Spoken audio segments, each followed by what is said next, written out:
Oke, welcome back guys, welcome back to our channel. Kembali lagi bersama Kryptonian Channel. Kali ini kedatangan tamu special guest, Mas Evan Stinger. Ya, Halo. ya Mas Evan, salam kenal Mas.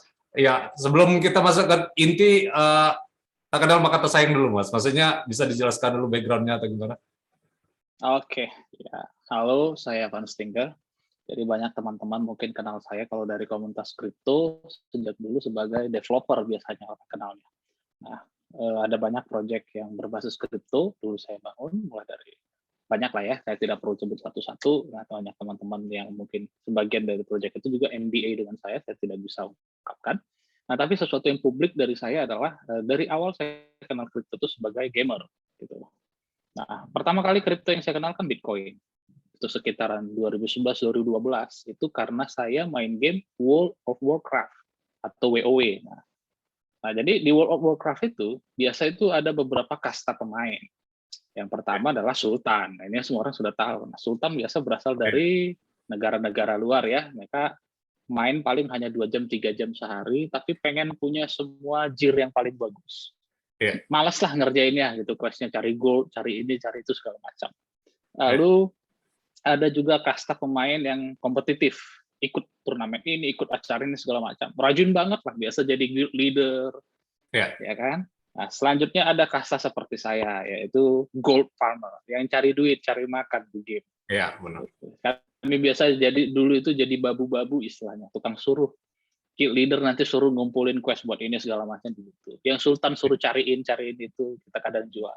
Dan juga kita jualan game time waktu itu. Game time itu waktu main di World of Warcraft itu, kita bukannya dapat duit, tapi kita wajib bayar.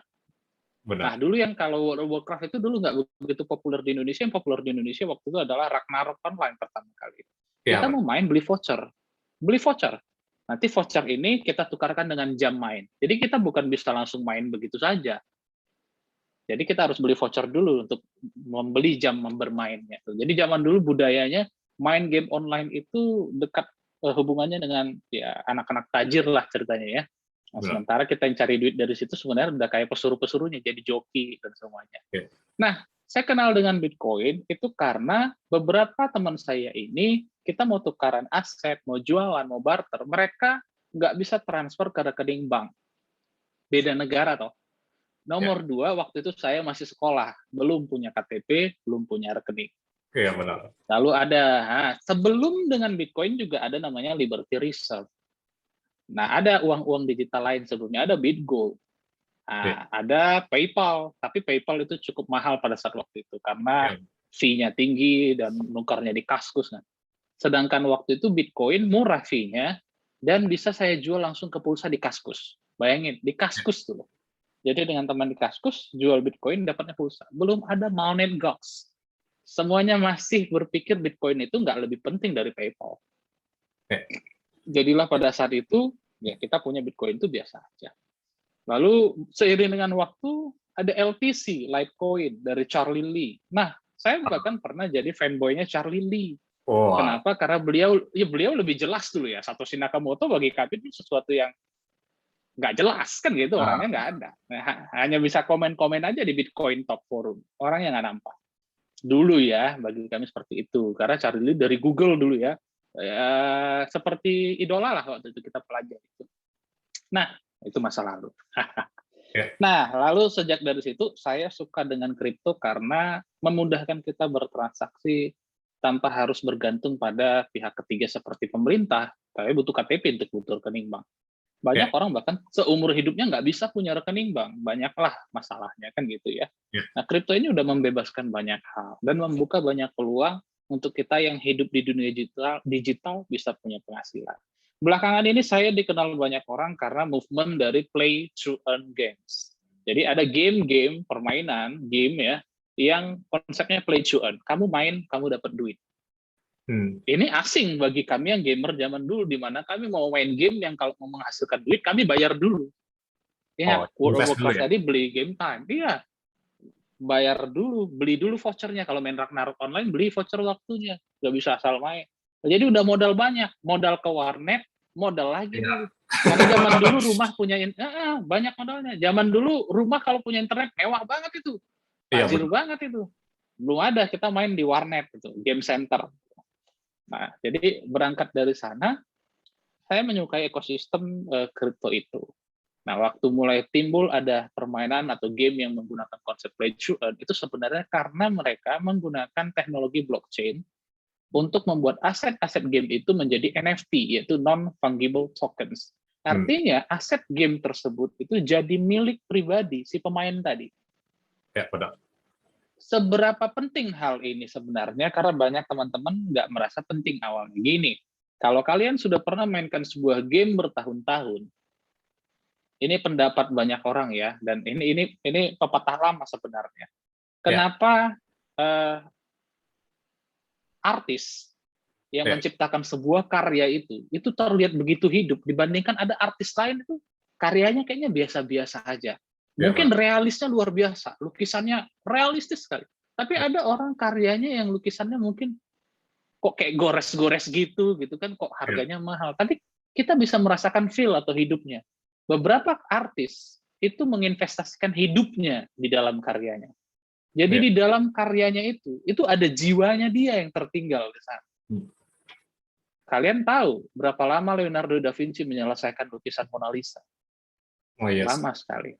Lukisan itu sudah ditimpa berulang-ulang kali.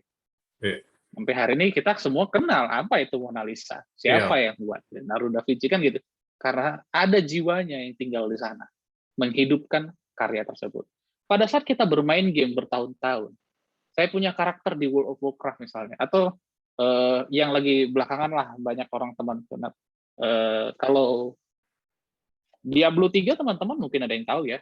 Diablo 3 yang paling terakhir bisa main di Nintendo, bisa main di PC. Ada teman saya lihat ribuan jam, bukan lagi ratusan jam, ribuan jam. Bisa dilihat intinya kan profilnya kan, bisa main dari Steam, bisa main dari Nintendo juga sekarang. Dia udah kumpulkan semua Kanai Cube itu penuh semua. Equipnya semua legendary full semuanya. Benar. Kebanggaan luar biasa setiap kali kalau lagi di online. Iya sih. Oh, perspektif gamer udah kayak gitu ya. Jujur aku dulu Mas ini apa sempat juga jadi gamer gitu, main RF dulu pas masih SMP. Cuman udah gantung mouse, nggak main game lagi. Iya. Enggak, pertanyaan saya sekarang. Server RF-nya masih ada nggak? Nggak ada sih, nggak tahu. Udah nggak ngurus lagi saya. Udah nggak tahu masalah game lagi. Udah pensi lah, udah gantung mouse lah. Udah nggak ada lagi servernya. Artinya apapun yang udah kamu bangun dulu di sana hilang. Gone, ya benar. Ya. Jadi itu ya guys. Yang saya bilang, teman saya yang main Diablo 3 tadi udah sampai ribuan jam. Hilang. Oh iya benar, hilang ya. Nah, jadi ribuan jam dalam hidupmu mengerjakan sesuatu, dan benar. Itu nggak akan bisa kamu bawa kemana-mana, dan itu tidak pernah jadi milikmu. Jadi banyak gamer di dunia ini main game, tapi pada akhirnya ya apapun yang dia bangun di sana tidak bisa jadi miliknya. Oh, dan makanya NFT ini kayak jadi solusi gitu ya Mas, biar dia bisa jadi milik dia gitu. Benar sekali. Itulah alasannya kenapa NFT itu ada. Sehingga apapun yang kita bangun di game yang berbasis NFT itu milik kita. Itu 100% milik kamu dan aset kamu. Seandainya misalnya ceritanya kamu boring, mau pensi, kamu bisa jual kan asetnya. Atau ada malah disewakan aja asetnya. Pengen liburan dulu kemana, nggak usah dikerjain. Malah ngasilin duit.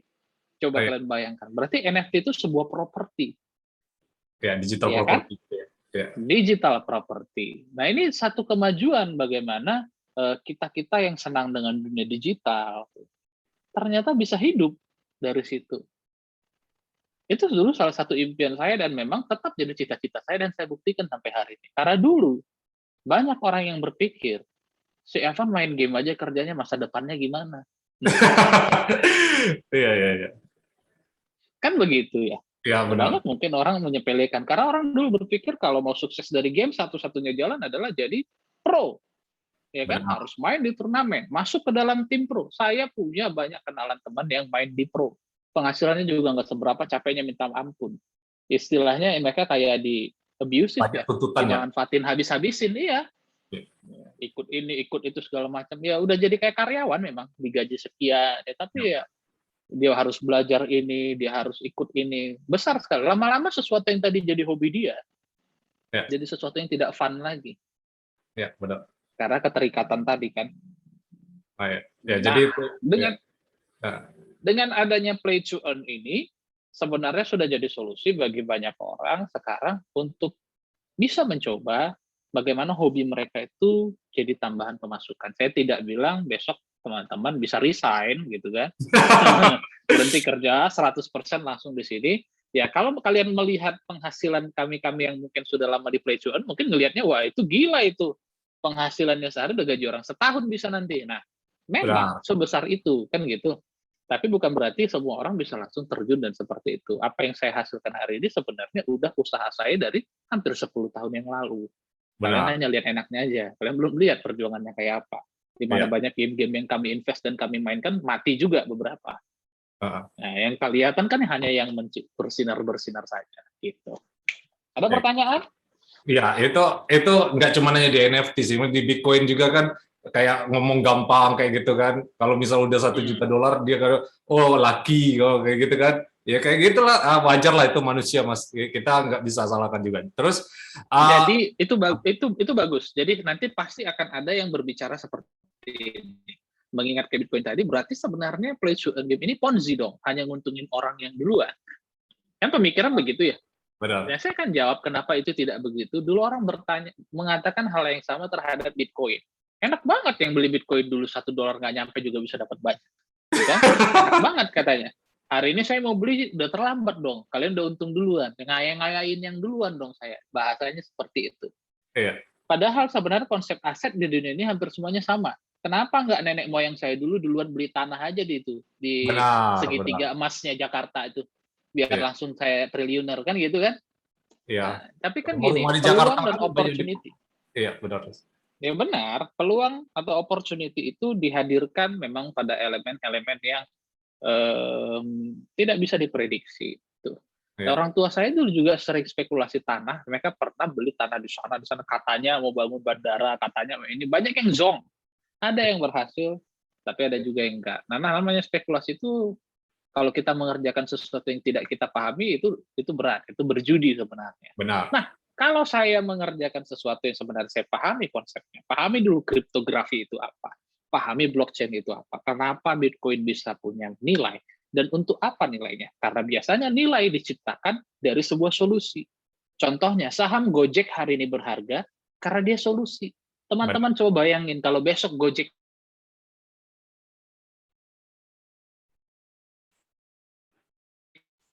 halo, cek.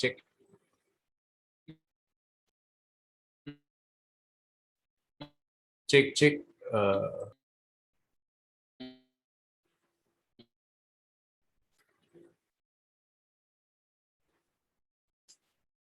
hilang. Banyak yang hidupnya. Ya. Halo, tes. Halo, cek, tes. Suaranya kemute. Ya lanjut lagi Mas. Sorry Mas. Ya keputus. Sorry tadi terputus. Tuh. Ya. Wifi saya di rumah lagi gangguan. Oh iya, sama kayak kemarin berarti. Jadi ini pakai hotspot dari handphone aja. Oh ya, nggak apa-apa. Jadi terkadang ada yang telepon jadi begitu. Nah, itu yang tadi saya ceritakan, bahwa sebenarnya kita itu bisa dianggap berjudi kalau kita mengerjakan sesuatu yang tidak kita pahami. Kenapa sesuatu menjadi bernilai dan punya masa depan kalau kita memahami konsepnya dulu. Jangan buru-buru menuduh, wah itu Ponzi yang duluan aja yang untung. Kan gitu. Nah, saya juga bilang nggak semua game yang play to earn konsepnya, nggak semua NFT punya masa depan dan akan menguntungkan. Kenapa? Kalian juga harus pelajari bagus-bagus tokenomiknya. Ini tujuannya apa? Manfaatnya apa? Solusi apa yang dibawakan oleh mereka? Apakah ini benar menjawab permintaan masyarakat? Apakah usernya benar-benar memainkan ini karena memang ada segi fun-nya, ada yang menarik di sini, bukan hanya sekedar iming-imingnya saja, manisnya saja. Itu dia. Ya, benar Mas. Nah, ya jadi itu ya guys, mengenai NFT sudah dijelaskan sama Mas Evan. Mungkin bagi yang noob yang belum tahu nih Mas, bisa overview dikit lah NFTs itu apa, terus dan use case-nya seperti apa? Oke. Sebelum kita bahas soal NFT, saya anggap kalian sudah paham dulu blockchain itu apa. Itu umum ya, kalian bisa Google dulu. Kedua, kalian juga saya anggap sudah paham token itu apa, tuh kan? Ya. Karena NFT itu adalah non-fungible token. Jadi token yang non-fungible. Non-fungible itu artinya tidak terikat. Nah, saya anggap kalian sudah paham konsep token dulu ya. Ya. Ethereum adalah sebuah token yang banyak orang tahu ya, Ethereum ya. Di dalam Ethereum juga ada sub token lainnya. Karena Ethereum Utility Token, di bawahnya ada token lain, misalnya USDT. USDT adalah peg token dari US dollar. Ada USDC. Ada token lain juga banyak di sini, bla bla bla. Saya tidak perlu endorse, banyak sekali. Satu konsepnya, ya, semua token ini namanya fungible token. Kenapa? Misalnya nih, Ethereum ada 1000 biji nih kamu punya. Yang 1000 itu semuanya sama. Tidak ada bedanya. Ya kan? Semuanya sama dan tidak ada bedanya. Kalau ini kamu kirim ke orang lain, itu juga tetap sama dan tidak ada bedanya. Yang disebut non-fungible token itu adalah setiap token yang kamu miliki itu tidak sama dengan orang lain. Dia punya trait, ciri-ciri yang berbeda dan tidak akan sama dengan yang lainnya. Misalnya kita katakan ada 100 NFT. Nah, 100 NFT ini semuanya beda, nggak sama. Sementara kalau 100 Ethereum ya sama aja. Mau yang mana aja juga sama. Kamu bisa kirim 0,1, 1,3, 2,4, tetap itu juga. Benar. Dia tidak akan berbeda. Nah, tapi kalau misalnya NFT biasanya tidak divisible. Kamu tidak bisa belah dia. Masa gambarnya separoh? Masa aksinya sebelah kakinya aja? Nggak bisa. Gitu kan?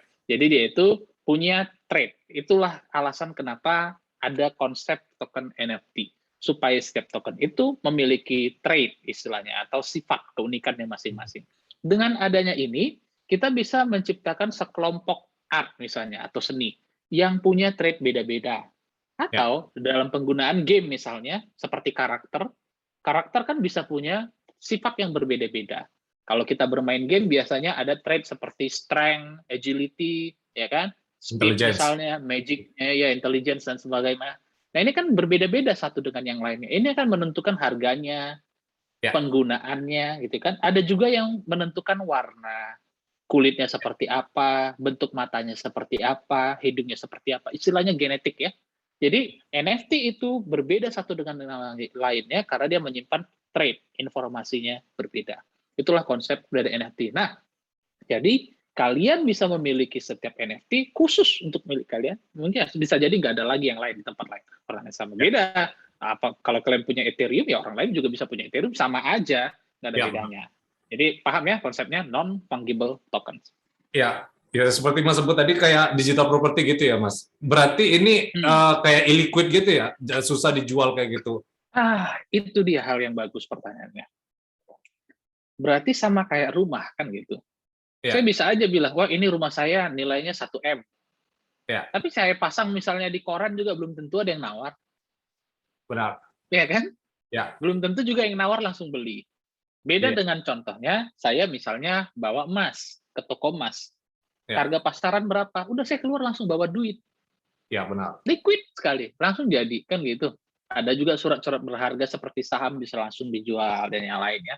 Ada juga beberapa aset liquid lain seperti logam mulia lain yang sudah langsung ada harga as dan bidnya yang jelas. Ya, benar. Itu dulu. Ada as dan bidnya yang jelas. Nah, enggak semua memang NFT itu tidak memiliki harga bid. Ada konsep tertentu yang memiliki harga bid, tapi biasanya semuanya rata-rata adalah as. As artinya dia minta harga segitu. Dia bisa pajang misalnya kayak iklan. Saya jual mobil saya harga sekian. Tapi kan orang mungkin akan nego, belum tentu langsung mau beli di harga itu. Kecuali dia bantingnya nggak masuk akal di bawah market. Contoh ada yang banting harga mobil second Fortuner 100 juta. Orang udah takut sebenarnya. Ini asli apa enggak ya? Masa ada yang jual Fortuner 100 juta kan gitu. Nah, jadi itu menjual terlalu murah juga membuat orang tidak nyaman. Artinya ikut aja harga pasarnya. Benar, beberapa NFT kebanyakan illiquid, terutama NFT yang art sifatnya, seni ya. Karena apa? Memang seharusnya seperti itu. Tidak pernah ada penjualan barang seni di dunia nyata ya, yang sangat cepat. Nggak ada. Biasa dijual juga kalau yang sudah bernilai tinggi itu melalui proses panjang. Dikurasi dulu. Ada kuratornya. Kuratornya ini bersertifikat. Kuratornya ini setelah mengkurasi juga ada lembaganya lagi yang mengaudit kurasi tersebut. Benar nggak sesuai standar. berapa kurasi harganya. Lalu nanti akan dijual di auction house, pelelangan, pada tanggal tertentu, nggak sembarangan, ya kan? Nah, setelah juga nanti terbeli dengan cara yang benar, dibid, belum tentu juga dilelang langsung laku. Panjang ya jalannya. Nah, Ya. apalagi art yang ada di digital. Nggak semua orang bisa mengakui nilainya, value-nya tadi langsung. Bisa aja kamu pasang foto cekrek dogi kita ya kan, kita pasang langsung di OpenSea, minting langsung NFT-nya, pasang 20 Ethereum. Iya, iya. Itu siapa? Anjing siapa? Ada siapa? Kamu siapa? Kan begitu. Iya, Nah, benar. jadi bukan segampang itu, dan makanya banyak orang bilang itu tidak liquid gitu. Ya. Tapi beberapa seperti yang sudah punya platform yang bagus, kayak game ya, kayak Splinterlands contohnya. Splinterlands itu setiap kartunya adalah NFT, tapi di sana selain marketnya kamu bisa pasang mau jual berapa, hampir semua kartu punya harga bid. Sudah ada yang menawar kira-kira 10% di bawah harga jual. Ya, benar. Artinya kalau kamu kepepet, kamu buru-buru pengen dapat duit gitu kan, langsung jual ke bidnya aja. Kamu langsung keluar dapat duit. Oh, Sangat liquid sekali marketnya. Kenapa? Karena memang kondisinya sekarang demand lebih tinggi daripada supply-nya. Sehingga ya. banyak banget yang mau beli, ngantri. Tapi mereka ngantri, nggak buru-buru belinya. Bikin harga bid dulu. Oh, Biasanya sekitar 10% di bawah harga pasar. Jadi kalau yang ngebid itu kan untung jadinya. Dapat ya. lebih murah daripada dia buru-buru belinya. Kalau Hmm. dia buru-buru, dia terpaksa beli dari yang sudah pajang, kan gitu. Ya, Jadi benar. ini lawannya. As dan bid itu seperti itu, tergantung kamu butuhnya apa. Kalau kamu buru-buru, terima dong harga yang lebih mahal. Kalau kamu misalnya nggak buru-buru, ya kamu bisa masangnya lebih nyantai gitu ya. Ya. Nah, itulah konsepnya liquidity di dalam NFT. Jadi pintar-pintar teman-teman ya, jangan asal beli sesuatu dengan harapan, oh ini nanti bentar lagi naik. Iya, iya. Ya kemarin kan banyak yang ikut PFP kayak gitu ya, beli Penguin lah, beli CryptoPunks lah, beli Iya, banyak, apalah gitu. banyak. Iya. Ya, aku Ada ngeri yang kayak untung, gitu sih, Mas. ada. Iya, kan Mas tadi kan udah jelaskan mengenai likuiditas dari market dan itu berdasarkan bid atau ask. Sedangkan Mas tadi bilang juga di awal ini apa ketika harga demand itu naik berarti berbanding lurus dengan likuiditas ya kan.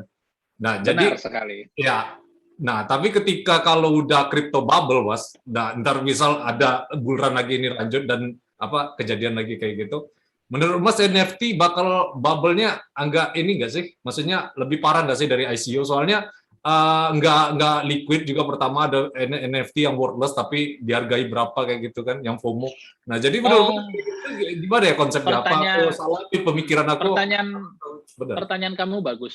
Aku Ya. akui pertanyaannya bagus, tapi saya dalam kondisi yang ada konflik of interest kalau menjawabnya seperti itu. Karena saya juga masih terlibat di beberapa proyek NFT gitu kan. Lucu Ya. juga ini, ntar nanti video bakalan muncul tuh. Ya udah Mas, nggak usah dijawab, nggak usah Ya dijawab. kan? Ya udah. Nah, tapi nggak apa-apa. Saya kan jawab sedikit biar teman-teman bisa belajar. Ini kan edukasi. Saya mau kalian belajar, terutama yang masih ngerti bahasa Indonesia. Ya. Saya yakin teman-teman bisa menggunakan akal sehat istilahnya ya, common sense terhadap menilai sesuatu. Ya. Lalu melihat sebuah pergerakan pasar, apa yang membuat sesuatu bisa jadi seperti itu. Ingat, teman-teman dulu pasti tahu ada namanya batu giok zaman dulu lah, batu-batu cincin juga Ya, pernah ya. tenar ya, bacan, ya kan, Ya. banyak ya batu-batunya, batu akik gitu kan, sampai Thanos juga pakai itu dicari, keliling semesta dia nyari 5 batu akik. Nah, Ya. jadi kira-kira teman-teman bisa melihat gambaran seperti itu. Kalau misalnya lagi trennya bagus, mungkin harganya bagus. Kalau nanti trennya mati, itu bukan emas. Kita nggak bisa langsung liquidkan karena dia tidak punya trade atau nilai yang memang bisa bertahan. Diakui dari dulu sampai sekarang. Kecuali dia punya utilitas. Nah, ini yang menarik. Kenapa saya senang berada di ekosistem NFT yang berbasis game? Ya. Karena NFT-nya ada utilitasnya. Dia bisa digunakan.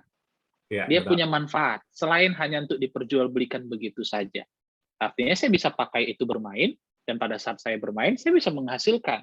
Kalau saya nggak suka bermain atau tidak punya waktu bermain, saya bisa sewakan. Ada banyak konsep menyewakannya ke orang lain. Karena Ya. orang lain yang mau bermain dengan punya kita juga bisa aja nggak kita sewakan. Ada teman saya yang lebih memilih mencari temannya, adiknya atau saudaranya, dia kasih pinjamkan, nanti bagi hasil ya. Karena konsep blockchain sekarang ini aman.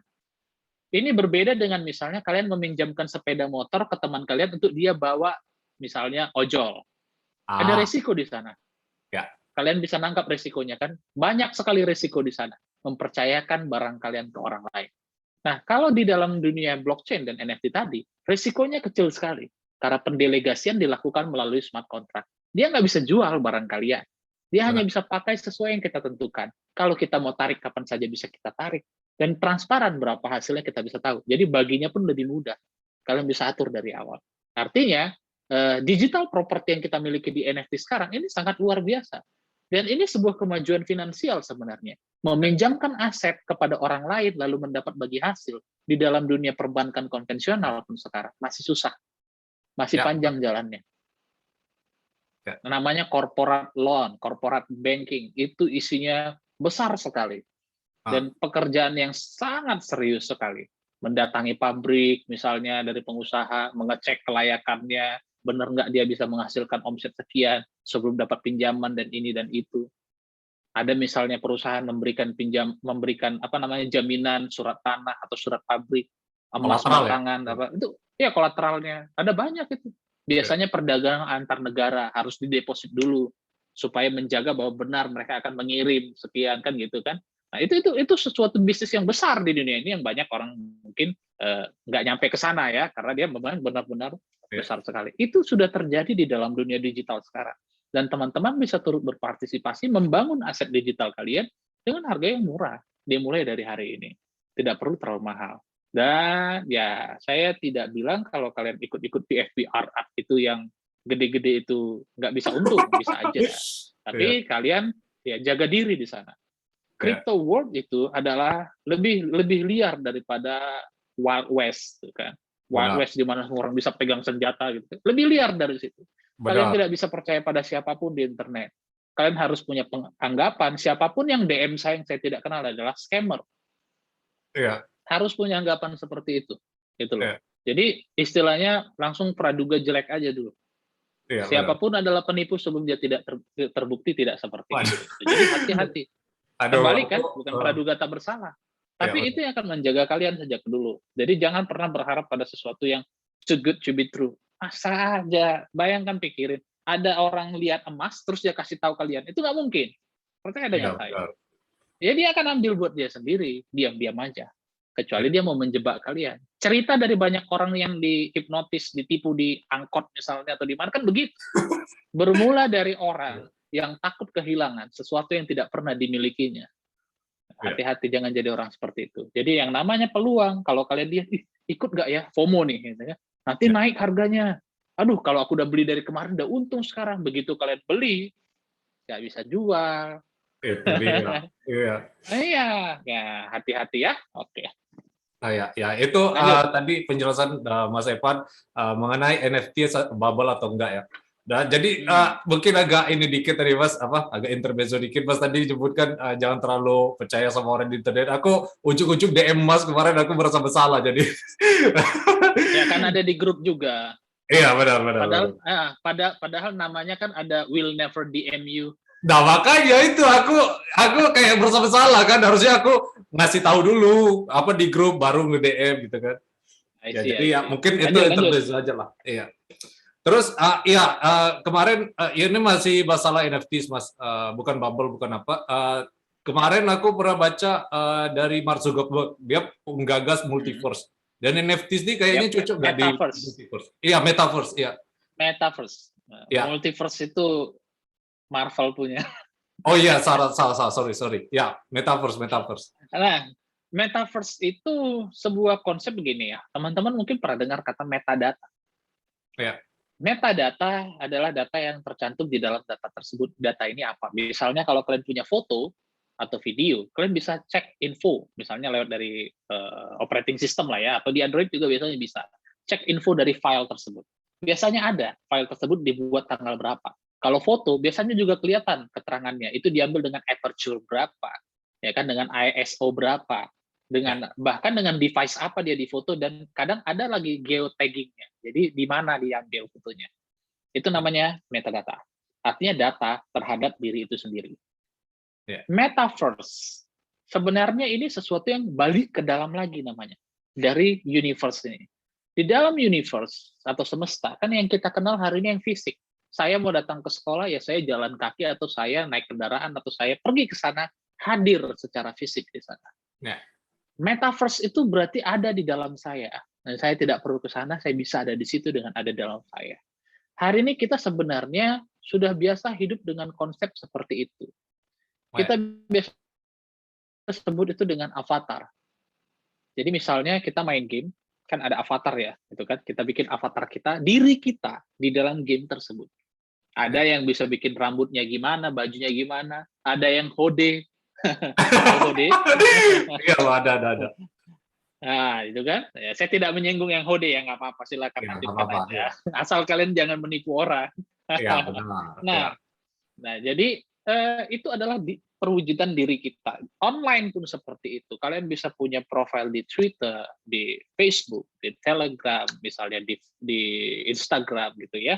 Itu adalah sebuah avatar dari diri kalian. Kehidupan kalian di sebuah ekosistem yang berbeda di internet.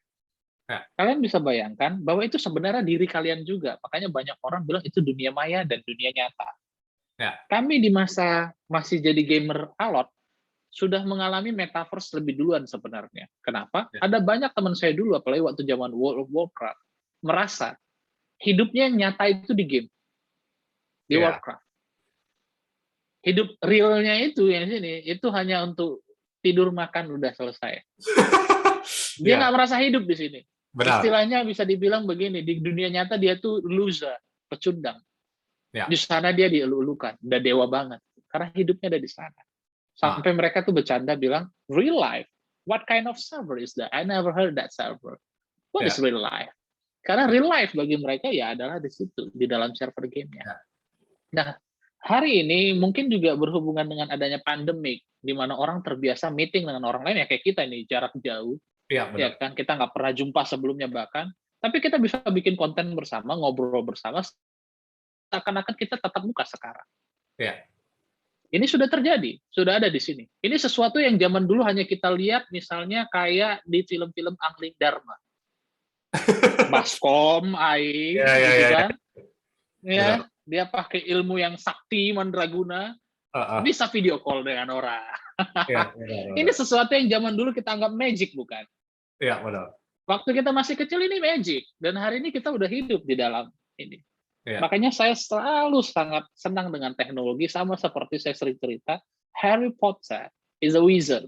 He's a born as wizard. Dari lahir udah jadi wizard. Dan dia tidak pernah sekalipun tidak terpukau, tidak terkagum sama yang namanya magic. Ya. Yang paling bagus momen saya ingat waktu dia masuk ke dalam sebuah tenda, itu ada turnamen Quidditch, gitu kan? Ya. Ternyata tenda yang kecil dia masuk ke dalam sebesar stadium rumahnya di dalam. Dan dia terpukau. Wow. I love magic. Dan sama seperti dia bilang, itu saya suka bilang, I love technology. Karena technology is the real magic. And right now, everything that we have will be worthless without our technology. Kan? Luar biasa keberadaan teknologi yang bisa menciptakan banyak kemungkinan bagi kita hari ini. Nah, jadi metaverse itu adalah bagaimana kita bisa hidup di dunia nyata dan di dunia maya tadi itu disatuin. Saya kasih contoh. Pada zaman pandemi kemarin, ada universitas yang mengadakan wisuda di server Minecraft. Aduh, gawat. Peserta wisudanya hanya disuruh login aja ke server Minecraft, bikin sendiri. Udah disiapin itu baju toganya. Lu datang kan? Datang ke gedungnya. Dibikinin gedung kampusnya di Minecraft. Wise, iya, betul. Mirip kampusnya, dibikinin podiumnya, semua naik ke atas, lalu tinggal klik ke dosennya. Nah, nanti di sana ada rektornya. Diklik tanda tangan salam rektornya. Terima diplomanya. Foto. Selesai pulang. Udah, ada tata kramanya, ada panitianya, ada pesertanya, mereka duduk. Semuanya di dalam game Minecraft. Gimana kalau misalnya di antara itu ada yang nakal, mau melakukan vandalisme. Coret-coret kayak gitu kan. Bikin lubang dalam sampai ke bawah kan gitu. Atau malah bikin lubang naik ke atas, bikin menara, nggak bisa. Kenapa? Karena itu dibuatin sama adminnya gitu. Peserta yang datang itu hanya sebagai guest. Ya, konsepnya begitu. Nah, tapi yang jadi masalah dalam metaverse seperti itu kan ini tidak decentralized. Ada ownernya. Dan kalau kita di sana kita tidak berkuasa, kan begitu. Tapi itu Benar. udah mencontohkan bagaimana kita bisa mewakilkan kehidupan kita di dunia nyata, di Ya. dalam metaverse tadi. Itu namanya metaverse. Kita hadir sebagai diri kita di dalam sebuah semesta yang lain yang menghubungkan di mana orang lain juga ada di sana. Karena Ya. kalau kita hanya hadir di satu tempat yang kita buat sendiri, itu namanya imajinasi sendiri. Tapi Benar. kalau orang lain bisa melihat imajinasi yang kita lihat, itu metaverse. Mirip seperti kalian bermimpi di suatu tempat, tapi orang lain juga bisa hadir di mimpi itu dan melakukan sesuatu bersama dengan kalian. Ya. Ajaib kan? Ya. Itu metaverse itu. Nah, jadi Facebook sangat tertarik membuat ini. Ya jelas, mereka udah punya Facebook. Ya. Orang Benar. udah ada di sana semua. Mereka juga mengembangkan VR, teknologi VR. Ya. Bayangkan metaverse yang mereka bangun nanti, anak-anak nanti tidak perlu datang ke sekolah. Oh, anak-anak generasi sekarang aja kita udah lahir, ada generasi yang nggak pernah datang ke gedung sekolah sama sekali. Ada generasi yang nggak pernah tahu ada namanya jam istirahat, lalu main-main ke kantin.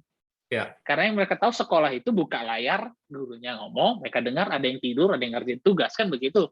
Ya, benar. Bayangkan ke depan nanti, pernah nonton Ready Player One? Belum. Belum, itu bagus, tonton tentang metaverse. Dan itu nggak akan jauh, dan itu tidak akan lama akan tercapai seperti itu. Di mana nanti orang kan pergi kuliah atau kemana-mana, cukup dari rumah, login saja, bisa mungkin pakai VR, dan kita belajar, datang ke kampus, datang ke sekolah, tidak perlu di dunia nyata. Kalian akan terlindung dari pandemi, dari virus, dan segala macam. Tidak akan mengalami kecelakaan di jalan, tidak akan dirampok atau risiko lain, coba bayangkan. Ya. Semua orang bisa bertemu, meeting. Nah, jadi ada satu kehidupan yang kita ciptakan di dalam kehidupan kita. Itulah metaverse. Dan ini hanya dimungkinkan dengan teknologi tadi. Dan metaverse bisa terhubung sama banyak hal. Bukan cuma konsepnya game, pekerjaan, kehidupan profesional. Ada banyak hal lagi yang bisa dieksplor nanti dari sini. Ya, yang aksi Infinity yang Mas kemarin itu kan semi metaverse atau udah metaverse? Soalnya kan NFT sudah campur di sana, kita bisa ada kehidupan di sana. Terus ya.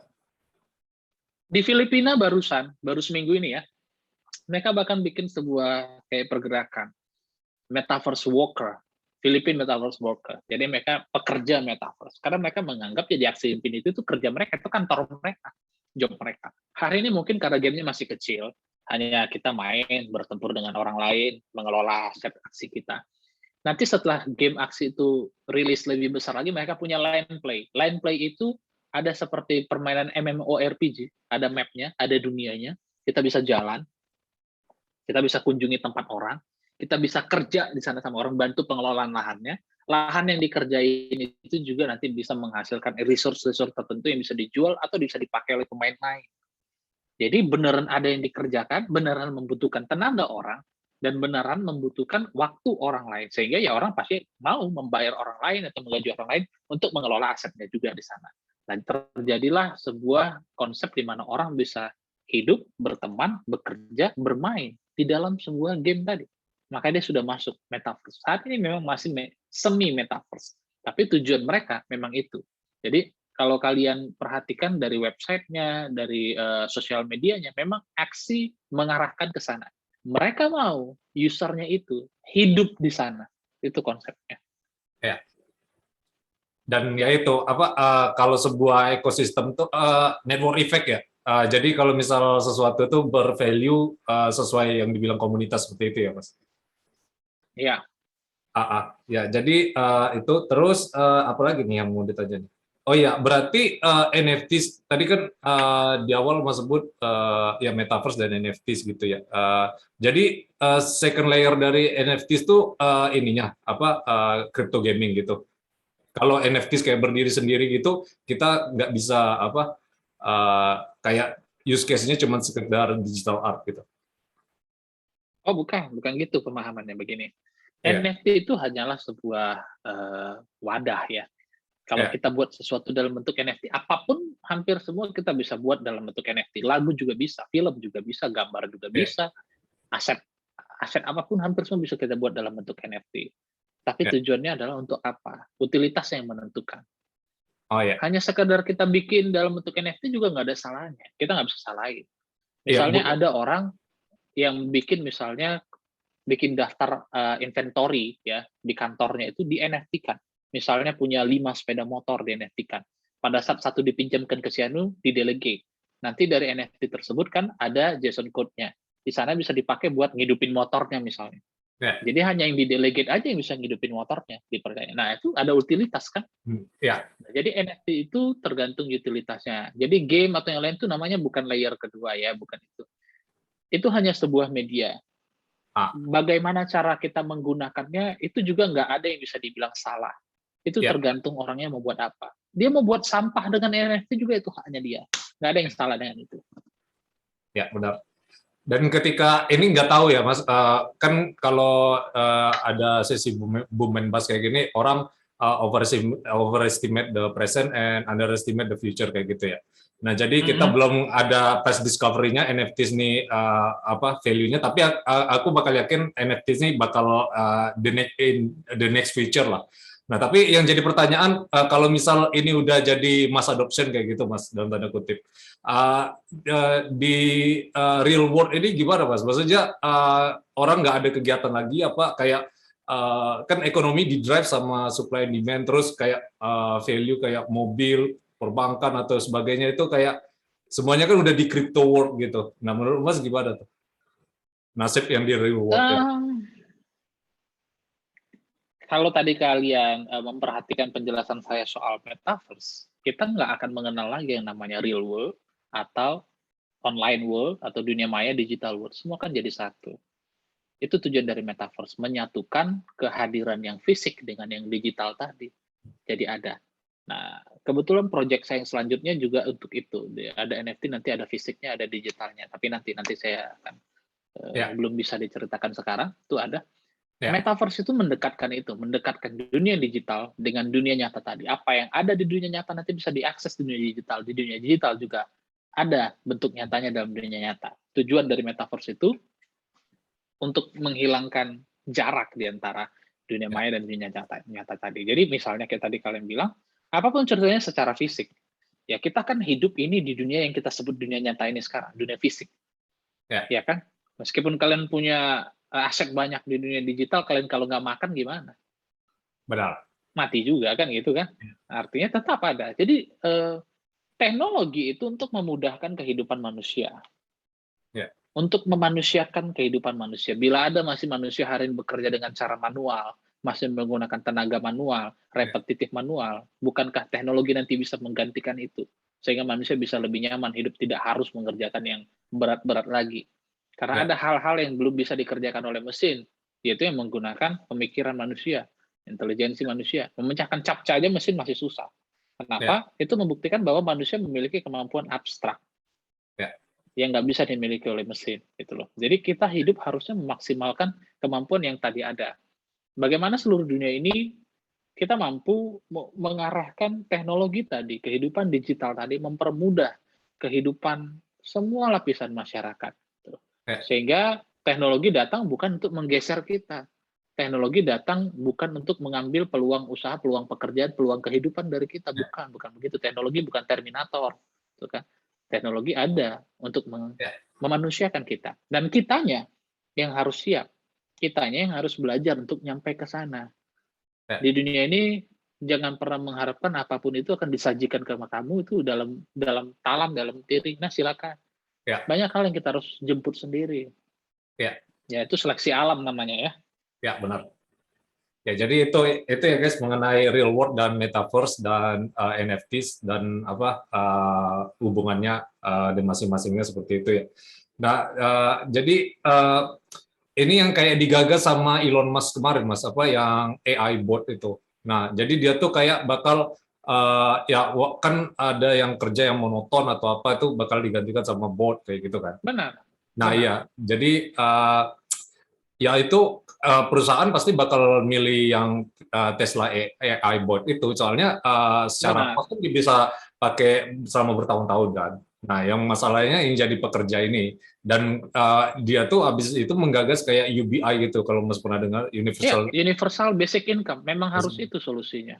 Nah iya, jadi produktivitas dari negara tuh bergantung pada print money lagi yang kayak UBI itu. Jadi kayak gimana ya? Kalau masalah ekonomi kan agak ini ya, negara jadi nggak stabil lagi. Menurut Mas kayak gimana itu? Saya bahkan sudah punya proyek berjalan dan berbasis blockchain juga yang mengarah ke arah UBI dan untuk Indonesia juga. Namanya Lumbung.network. Kalau teman-teman sempat bisa mampir ke sana. Saya mengolah bagaimana pengeluaran sehari-hari orang. Kita kan pasti punya pengeluaran sehari-hari kayak belanja sembako, makanan minuman, beli pulsa, beli paket data, bayar listrik, bayar internet segala macam. Selama ini kita dapat apa? Nggak dapat apa, hanya barang itu ya. Ya, Nah, saya mengubah bagaimana di ekosistem tempat yang saya bangun itu di Lumbung Network. ya, Kita mengerjakan itu tadi, harganya sama aja dengan di luar, bahkan seringkali lebih murah ya, daripada kalau kalian beli produk digital di Tokopedia atau yang lain. Lebih murah. Tapi kalian dapat di sana aset digital, tokennya ada. hmm, Tokennya tadi kalian bisa stake dan kalian dapat bagi hasil dari setiap penjualan yang ada, aktivitas yang ada. ah, Sementara kalau kalian belajar di Indomaret atau di mana-mana, yang dapat hasilnya ya company-nya, kan kalian nggak dapat apa-apa. ya, Nah, di dalam ekosistem ini kembali lagi ke kalian untuk hampir semuanya. Nah, itu masih dalam konsep uji coba hari ini. Sudah berjalan. Dan yang ngerjain baru masih berapa? Nggak nyampe ribuan orang, saya perhatikan. Nah, hmm, kalau satu Indonesia bisa melakukan ini semua, itu kan decentralized ya. Nggak ada ya, ownernya. Saya membuat, tapi bukan saya jadi ownernya. Semua orang bisa pakai itu open source. Itu konsep saya udah coba membangun itu. Meskipun mungkin belum begitu menarik bagi banyak orang. Mungkin orang pengen ngerjain sesuatu cari cuan, kan itu. Sementara ya, ini hanya kegiatan sehari-hari aja. Nah, kalau kalian masuk ke lumbung.network, coba aja bikin akun free, gratis sana, bisa beli pulsa, beli paket data, segala macam, kalian dapat token nanti. Nah, token itu bisa bikin kalian dapat dividen, hasil harian. Nah, itu dia. Nah, konsep UBI tadi sebenarnya sulit dilakukan di Indonesia menurut Ibu Sri Mulyani karena bangsa kita itu lemah kalau ngurus soal subsidi. ya, Puluhan tahun Indonesia mengolah subsidi, seringkali yang dapat bukan orang yang tepat. benar. BBM disubsidi bertahun-tahun, hal yang konyol.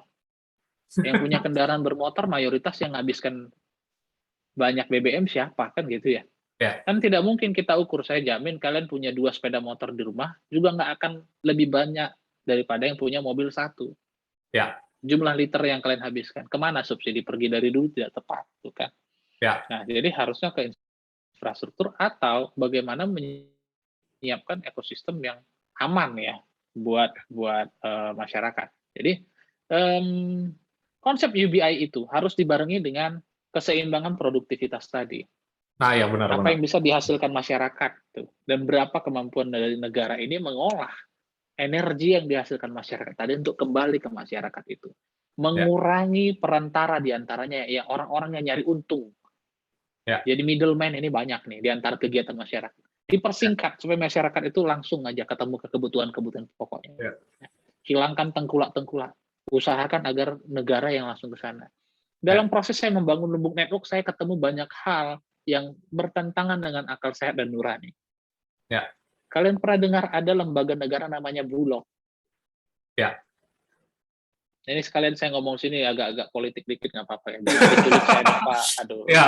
Kalau mau disensor juga nggak apa-apa. Ya, Nah, tapi saya bilang begini, Bulog itu bertanggung jawab harusnya untuk bagaimana ketahanan pangan. Memang ya, itu tujuannya dia didirikan, gitu kan. Tapi tahukah kalian Bulog menjual produk lebih mahal daripada di pasar? ya, benar. Gimana masyarakat mau bertahan kalau gitu, Pak? Ya, Harga produk Anda lebih mahal daripada di pasar. Harusnya ah, membantu. Lalu begini masalahnya. Karena saya menjalani ya, gitu kan, membangun ekosistem itu, Lumbung Network. Nah, itu ke petani, kita beli beras. Mayoritas kan orang Indonesia makan beras ya, makan makan nasi ya. ya, Ke petani kita beli beras. Itu gabah kering itu nggak jauh dari 4.000 per ya, kilo. ya, Ternyata bahkan lebih murah. Di Aceh lebih murah lagi, 3.000 bahkan di bawahnya lagi.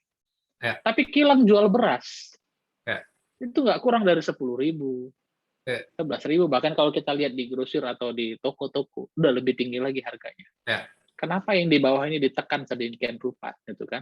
yes, Kenapa nggak dari awal pemerintah mengambil alih konsep distribusi bahan baku tadi?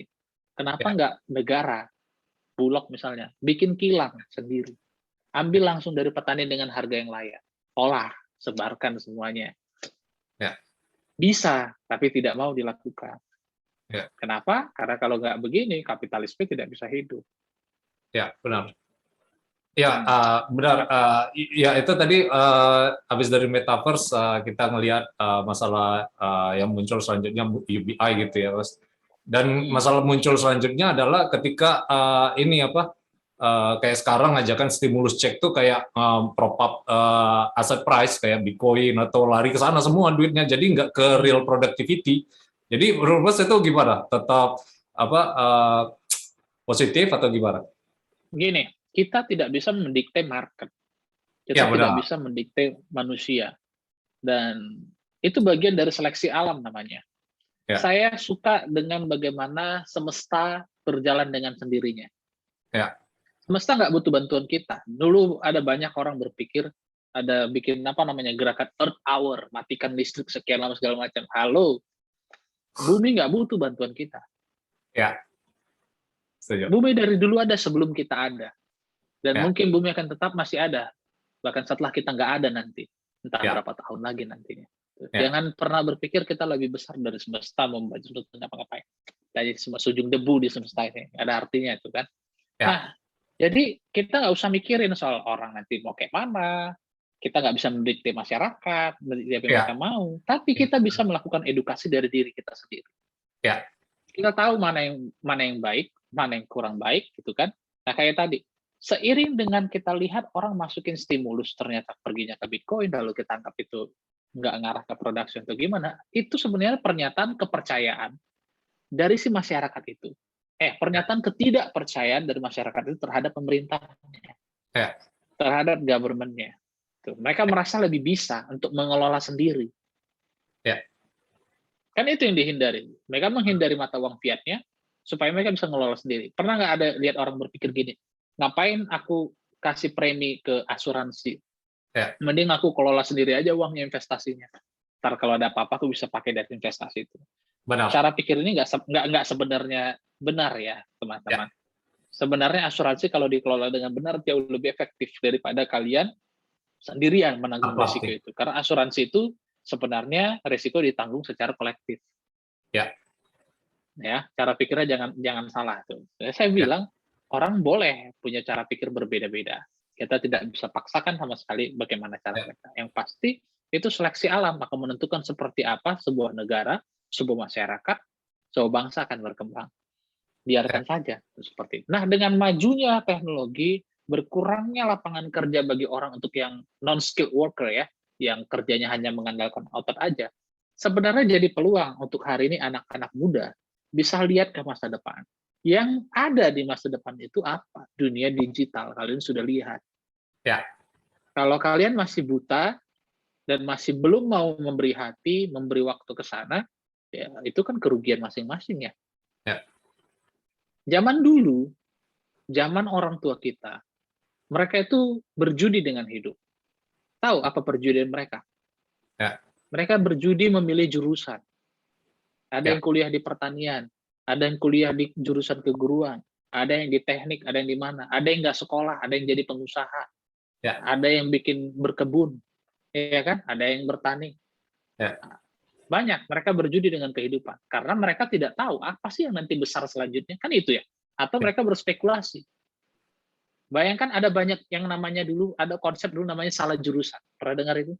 ya, Ada jurusan tertentu yang ternyata ujung-ujungnya nggak bisa dipakai ngapa-ngapain. Dan benar.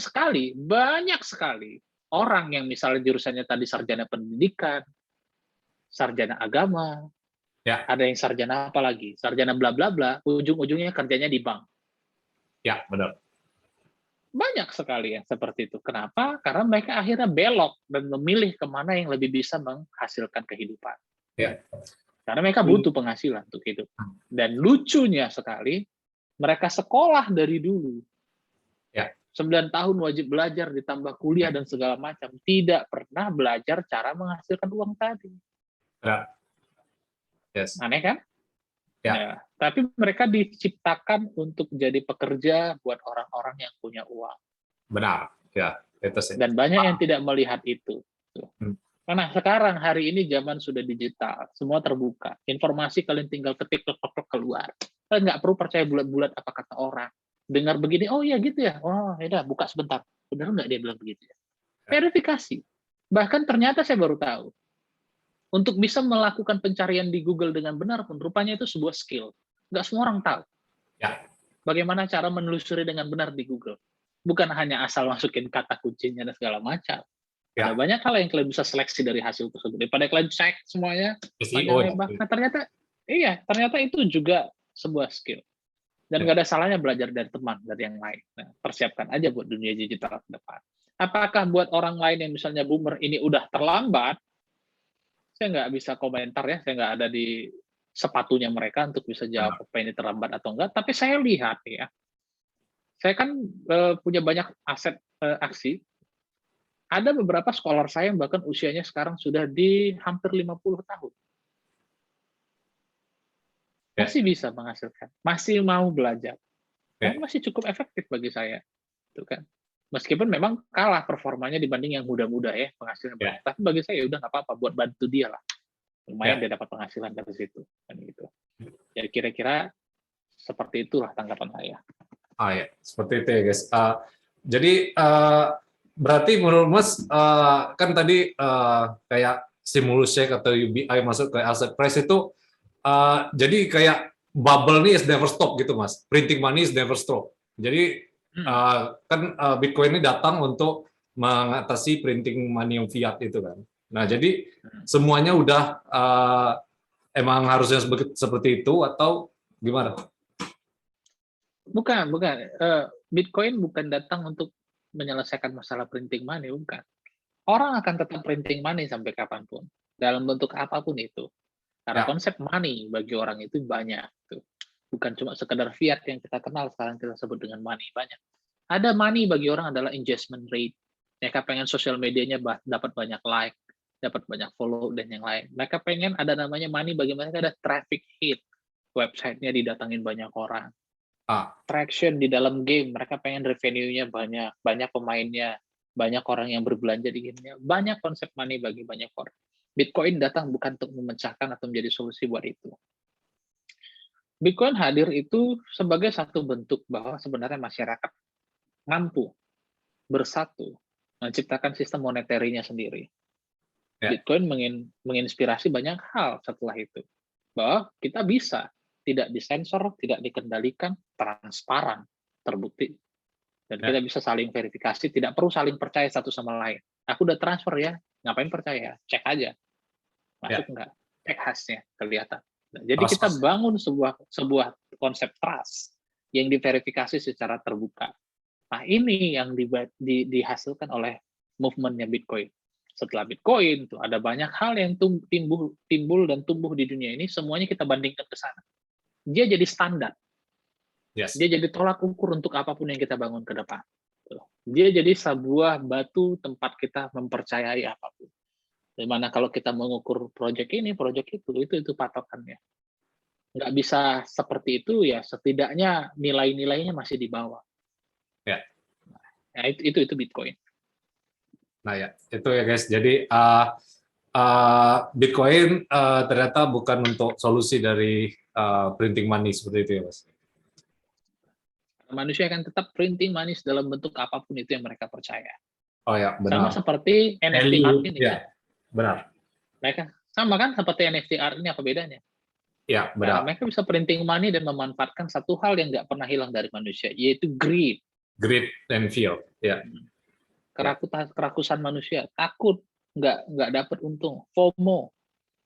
Ya. Nah, itu masalah sebenarnya. Jadi edukasi itu bagus agar orang-orang kita bisa mengurangi hal-hal yang seperti itu, tapi tidak bisa menghilangkan.